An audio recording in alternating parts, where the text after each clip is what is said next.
Welcome to the show. So, today, taking on this topic of creativity and white space, what we need in order to tap into our creativity. Now, for some people, they may dwell in the space of creativity so much, they may allow it into their life and have it so integrated that they don't have to make time for it. They don't have to write it down on their calendar. It just happens.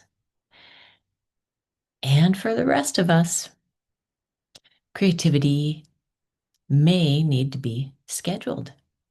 When I was doing a study, kind of a bit of research around wellness, I, of course, um, had questions about physical well-being, mental well-being, emotional well-being. And then the last set of questions was all around creative endeavors and creativity in general. In the whole study that I did, the area where each person I talked with was lowest in was the area of creativity. And across the board, each person was surprised in a way, and yet also once they saw I did it in a diagram to show the results. Once they saw the results, they totally understood why, and they were equally almost appalled. That might be a strong word for it, but they didn't understand. They were curious as to why they disconnected from their creativity. They knew it was a part of their well-being, and still, as a grown-up, right? Sometimes we encounter the perspective that creative endeavors don't rank as high on the list as other things for being quote unquote productive. And yet, each one of these people that I interviewed for this, my own little case study, they generally expressed um, a commitment, a future commitment to making a change in that area. And overall, I just thought it was fascinating. First of all, that across the board, that was the result. And second, that each one of these people expressed that they wanted to connect with that again. And so, if you are one of those people who have been noting and noticing that your creative cup has been empty, then may I suggest, just as I do for myself, and in fact, I am doing this right now. So, this is why I am creating this episode. Why not put some time on your calendar or leave some space on your calendar so that you can connect with creativity? So, the title of this is Creativity in White Space. And the white space refers to the openness that you might leave in your day, on your planner, in your brain, so that it can actually happen. Most things, as we know, do not happen if we don't put some intention behind it. If you haven't been exercising and you say you want to, but you never schedule it, it's not going to happen by accident, right? So, for anything that hasn't been happening regularly already, almost naturally for us, we get to consciously carve something out, create a cue for ourselves, build in some accountability so that we can begin to integrate.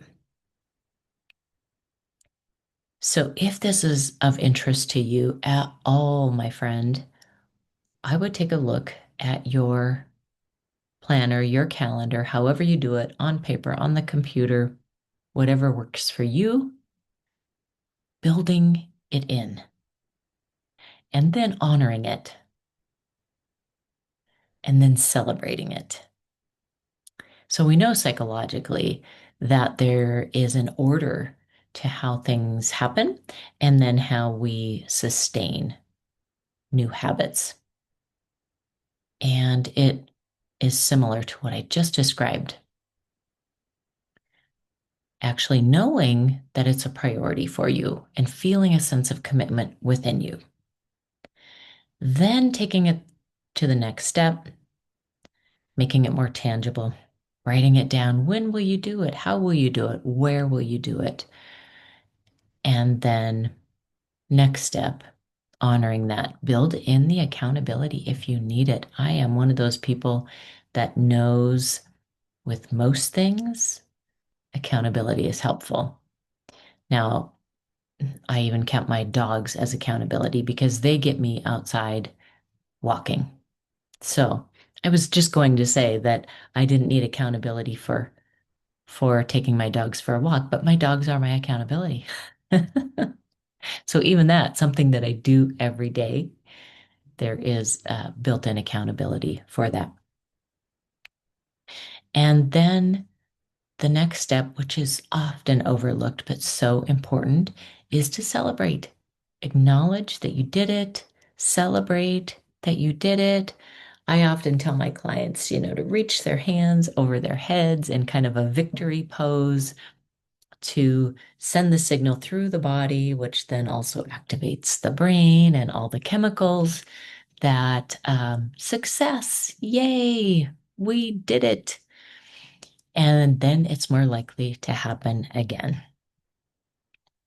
So, creativity and white space, allowing the space for it, opening the space for it, using the space for it. And even if it is a short amount of time, that's okay. But we also know that larger chunks of time can really open up the flow for creativity. But if this is a new muscle that you want to develop, I would just say start small. It's okay to use a small amount of time and go from there and build it in, and you'll decide how often, what the frequency is for you. You can even build it around the SMART goals. Use it in that way, the system to measure it, time it, and how you know. But if you don't want to get that technical, you don't have to. But build it in. Leave space for it. If it's important to you, then honor that in how you let it show up, how you purposely put it in to your calendar. It's not going to happen by accident,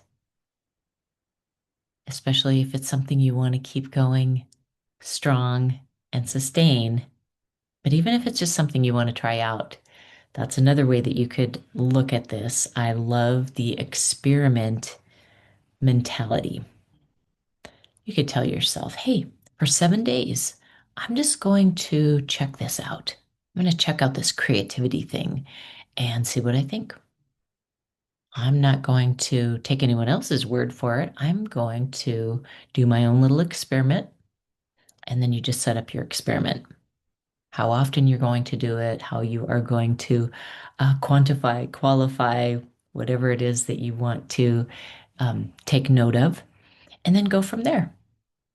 At the end of that experimental period, you will definitely have some data on it. You'll definitely have some opinion on it. And then you can decide where to go from there. So, creativity and white space.